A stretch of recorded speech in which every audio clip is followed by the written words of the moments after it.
anugerah Allah Ta'ala hanya kepada umat Nabi Muhammad sallallahu alaihi wasallam. Jadi insyaAllah petang ni Hana pun tak cadang untuk mengambil masa lama. Duk pancing ni panas ni. Kalau dalam ekor lain sikit. Ni tak ada ekor ni panas ni. Jadi minta tu Tuan Haji Zali off dulu mic tu. Boleh tak? Okey, ada bunyi sikit. Okey, jadi petang ni kalau ikut tajuk Ana tu Ramadan penyucian jiwa. Jadi Ana nak mulakan dengan satu kata-kata selalu Ana guna yang diambil juga daripada kalam ulama, iaitu nikmat yang paling besar bagi kita orang mukmin ialah nikmat di mana Allah Ta'ala menyembunyikan aib kita. Allah Ta'ala menyembunyikan aib kita. Jadi kalaulah Allah Ta'ala dedahkan aib kita kepada manusia, kalaulah aib kita ni diketahui, kalaulah aib kita ni berbau, kalaulah aib kita dapat dikesan. Contohnya kalau kita buat dosa secara sembunyi, kita buat dosa-dosa yang memalukan kita dan dosa ni orang tahu. Kalau zaman kita ni contohnya ada CCTV dan sebagainya. Cuma kita ni bila kita buat dosa, bila kita buat salah, bila kita buat silap, yang kita rasa tenang melakukan dosa tu bila orang lain tak tahu pun kita melakukan dosa, hanya kita sahaja. Dalam keadaan iman kita lemah dan kita sedar kita tidak dapat menghayati bahawa di sana ada Allah dan juga ada malaikat yang menyaksikan.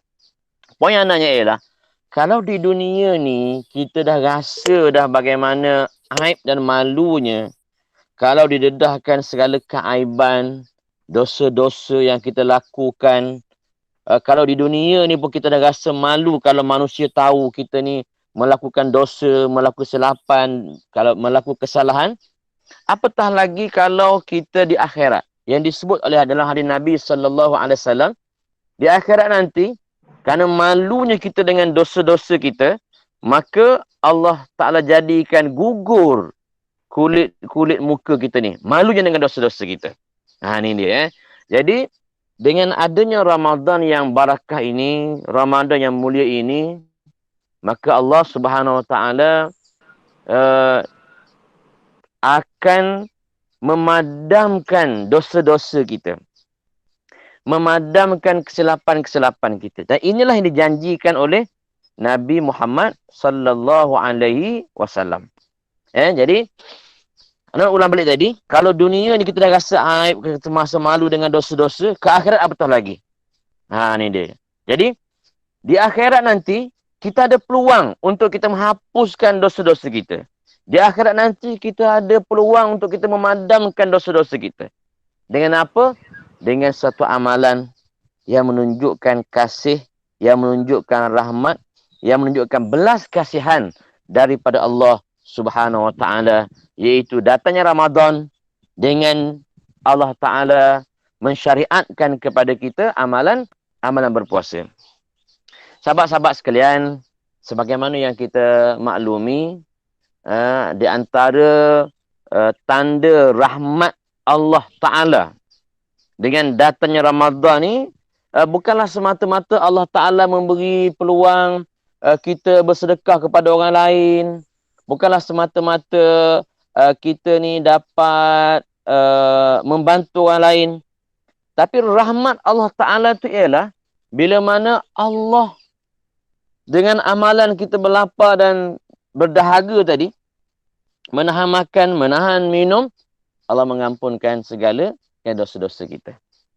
Ni boleh dengar ni suara anda ni, Ustaz Yusuf. Kalau boleh buat macam ni. Okey. Jadi lain tak nampak muka Ustaz Yusuf je. Jadi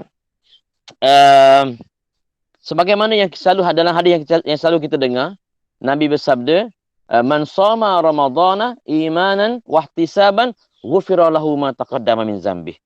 Barang siapa yang berpuasa dengan penuh keimanan dan keinsafan, maka Allah akan memadamkan dosa-dosanya yang telah lalu. Dalam hadis lain Nabi menyebut, bukan saja dosa yang telah lalu, bahkan dosa yang akan datang. Yani Allahu Akbar. Tak pastilah sahabat-sahabat. Bagi saya, Diana yang kita sedar kita ni banyak melakukan kesilapan, banyak melakukan dosa. Selalu saya sebut, kalau orang tahu dosa-dosa yang saya buat ni, mungkin Hafiz pun tak jemput ceramah hari ni. Dia kan. Tapi sebab dosa tu tersembunyi, kita dengan Allah Ta'ala, Allahu Akbar. Maka orang masih lagi bersedia untuk dengar, masih lagi bersedia untuk bersembang dengan kita ni. Berkenaan dengan dosa-dosa tersembunyi ni, anda tengok satu hadis Nabi sallallahu alaihi wasallam. Nabi menceritakan tentang bagaimana ada golongan yang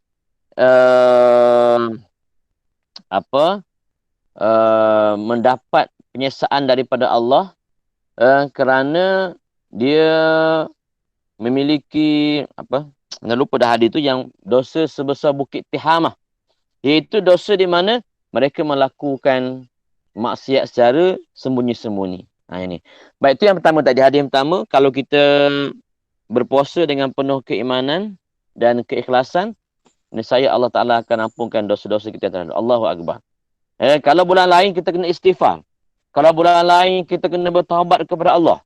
Kalau bulan lain, kita kena memohon keampunan daripada Allah. Bulan Ramadan ni, memadai dengan kita menjaga amalan puasa kita, maka Allah Subhanahu Wa Ta'ala menghapus dan memadamkan segala dosa-dosa yang telah lalu dan juga yang akan datang. Kalau kita lihat dalam hadis lain, Nabi sebut ada satu hadis, Nabi kata, as-salawatul khams wal jum'ah ilal jum'ah wa ramadan ila ramadan mukaffiratun bainahun limajtunibatil kaba'ir atau kama qala sadaqa Rasulullah sallallahu alaihi wasallam. Maksudnya, kata Nabi sallallahu alaihi wasallam, sembahyang 5 waktu, Jumaat ke Jumaat, Ramadan ke Ramadan, akan memadamkan, akan menghapuskan dosa di antara kedua-duanya. Selama mana kita tidak melakukan dosa-dosa besar. Dalam hadis lain, Nabi sebut khusus. Ramadan ila Ramadan. Satu Ramadan tahun lepas ke Ramadan tahun ni. Seandainya kita tidak melakukan dosa-dosa besar, melakukan kesalahan-kesalahan besar, dosa-dosa besar, maka Allah akan mengkafar. Allah Ta'ala akan memadamkan dosa-dosa kita. Allahu Akbar. Ini dia. Jadi, kita kena rasa ni. Kita kena rasa dalam diri kita ni, Allah Rabbi. Betapa besarnya nikmat Engkau, ya Allah. Kalaulah tanpa Ramadan yang datang ni, boleh jadi amalan-amalan dosa-dosa aku tidak dihapuskan dengan amalan-amalan aku ni. Kita ni istighfar malah, bertaubat malah, bangun malam malah belaka kalau nak banding dengan para sahabat, para tabi'in. Dengan adanya Ramadan ni peluang pada kita. Peluang pada kita juga merupakan tawaran daripada Allah untuk Allah Ta'ala memadamkan segala kesilapan dan dosa yang telah kita lakukan. Kita ni sahabat-sahabat sekalian, bukan Nabi, bukan sahabat-sahabat yang maksum. Jadi sebagaimana yang hadis Nabi sebut, Nabi kata, kullu bani Adam khata'. Setiap anak Adam itu adalah mereka yang melakukan kesilapan dan dosa. Wa khairul khata'ina at-tawwabin. Dan sebaik-baik mereka yang melakukan kesilapan itulah mereka yang bertaubat kepada Allah. Ni dia. Jadi kita dalam Ramadan ni memelihara puasa kita dengan sebaik-baiknya, Allah Ta'ala akan ampunkan dosa-dosa kita. Setelah hadis lain, Nabi kata, man qama ramadana imanan wahtisaban ghufira lahu ma taqaddama min zambi. Barang siapa yang mendirikan malam dengan penuh keimanan dan juga keinsafan, maka Allah Ta'ala akan menghapuskan, memadamkan dosa-dosanya yang terlalu juga. Ni. Jadi, kata ulama, menghidupkan malam tu, ada yang menyebut menghidupkan malam tu ialah menunaikan solat sunat tarawih. Solat sunat tarawih. Macam saya ni di rumah ni ada dekat 40 orang. Jadi seronoklah tarawih. Imam ramai. Bergila-gila imam. Macam Haji Razali pun sama. Dia anak ramai. Dia pun seronok juga tarawih di rumah. Dr. Razali kan. Jadi, jadi dengan mendirikan malam, menghidupkan malam tadi, menunaikan solat sunat tarawih, maka Allah Subhanahu Wa Taala akan memadamkan, menghapuskan segala dosa-dosa dan juga kesilapan yang kita lakukan. Baik, sahabat-sahabat sekalian, kalau kita lihat dalam hadis yang lain, hadis yang biasa kita dengar, di mana Nabi sallallahu alaihi wasallam naik ke mimbar. Kemudian Nabi menyebut amin, amin, amin. Kemudian bila Nabi turun daripada mimbar tadi, maka sahabat bertanya kepada Rasulullah, kenapa Rasulullah sebut amin, amin? Lalu yang pertama disebut oleh Rasulullah SAW iaitu Jibril berkata kepada Nabi Muhammad, man adraka ramadana falam yughfaru lahu fadakhala an-nar wa ab'adahu Allah. Atau kama qala sadaqa Rasulullah sallallahu alaihi wasallam. Yang pertama disebut oleh Jibril iaitu Jibril berkata, barang siapa yang bertemu dengan Ramadan dan dia tidak diampunkan dosanya oleh Allah. Contohnya dia tak berpuasa, dia tak bertarawih, dia tidak tinggalkan dosa-dosa yang dia buat, yang dia lakukan. Maka kata Jibril, fadakhalal nar. Maka dia akan dimasukkan dalam neraka dan dia akan terlebih jauh daripada Allah Subhanahu wa Ta'ala.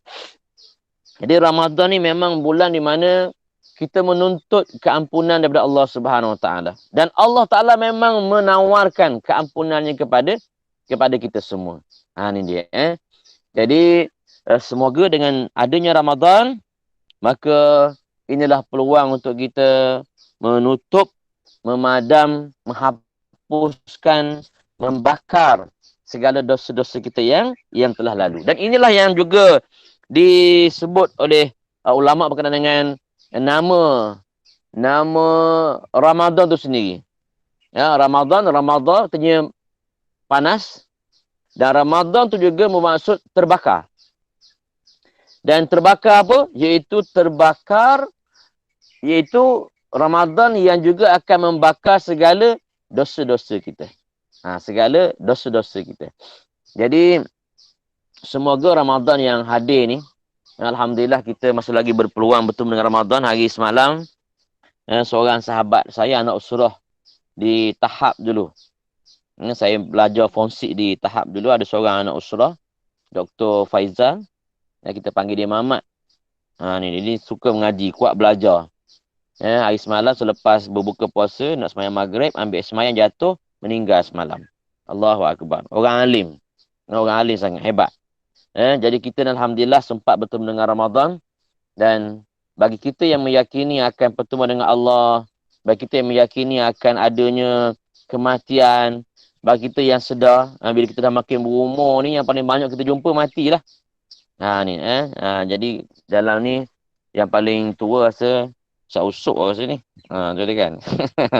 Anak sebab tu anak pakai t-shirt ni pasal nampak muda sikit, tak nak pakai jubah tadi. Okay? Jadi kita yang dah semakin tua, dah semakin berumur, memang kadang-kadang kita mari fikir juga kan, sampai bila masa kita bersama dengan isteri kita, sampai bila masa kita dengan anak-anak kita makin besar, anak kita akan kahwin, mungkin kita pun mungkin akan ada cucu juga, mungkin yang dah ada cucu sekalipun. Tiba saat dan masanya kita akan berpisah dengan isteri kita, sama ada isteri kita pergi dulu atau kita yang pergi dulu. Dan pada ketika tidak adalah yang terlebih mustahak, lebih penting daripada kita, selain daripada mengharapkan keampunan dan juga penghapusan dosa-dosa daripada Allah Subhanahu wa Ta'ala. Sebab itulah kata ulama, tidak adalah rahmat, tidak adalah kurniaan yang paling besar, terlebih besar kepada manusia selain daripada nikmat iman Islam, iaitu nikmat bertemu dengan Ramadan Al-Mubarak, di mana dengan peluang ini kita berpeluang untuk meraih syurga Allah dan juga berpeluang untuk dihapuskan dosa-dosa oleh Allah Subhanahu wa Ta'ala. Jadi anak kira sekadar itulah tazkirah ringkas daripada Anas ni di hujung kampung ni. Jadi Semoga dapat memberi manfaat kepada diri anda sendiri dan juga sahabat-sahabat sekalian. Yang paling penting ialah untuk kita merasai dalam hati kita ni betapa nikmatnya Allah Ta'ala memberi pertemuan ataupun mempertemukan kita dengan Ramadan Al-Mubarak, dan kita berpeluang untuk mendapat keampunan daripada Allah Subhanahu wa Ta'ala. Wallahu a'lam. Sekian saja. Assalamualaikum warahmatullahi taala wabarakatuh. Assalamualaikum warahmatullahi wabarakatuh. Waalaikumsalam. Jazakallahu khairan katsira kepada Ustaz. Okay, ada soalan sahabat-sahabat, boleh tanya lah.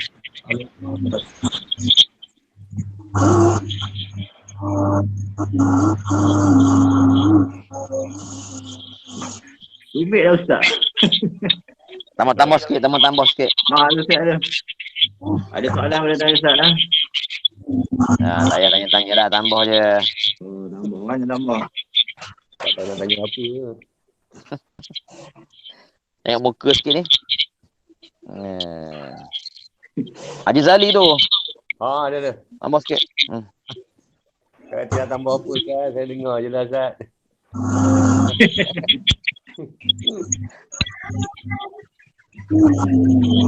Ustaz, kita iklan Ustaz. Okay.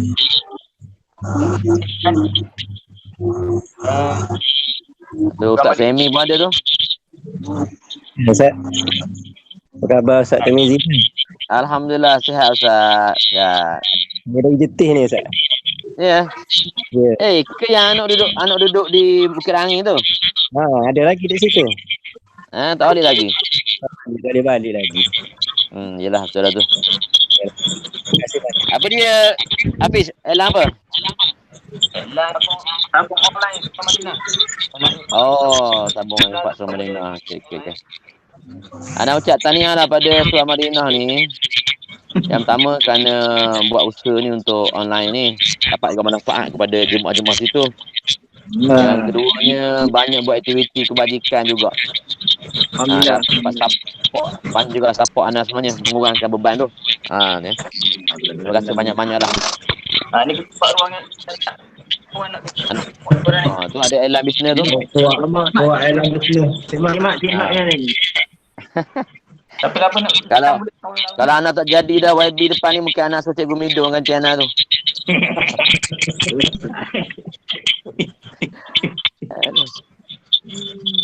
Boleh elan tu lah. Mahal. Anak ada invite juga dalam grup-grup sama dia lain, cuma lewat dah nak invite, jadi pukul 2 baru nak invite. Kalau invite awal mungkin ramai lagi yang boleh masuk. Dah besok masuk aja, nanti kita masuk dalam iklan nanti. Rantau je. Nanti aku share dengan anak. Ada grup dengan suasana masjid suruh Kuantan ni. Nanti nak share dengan dia orang. Nanti esok nak iklan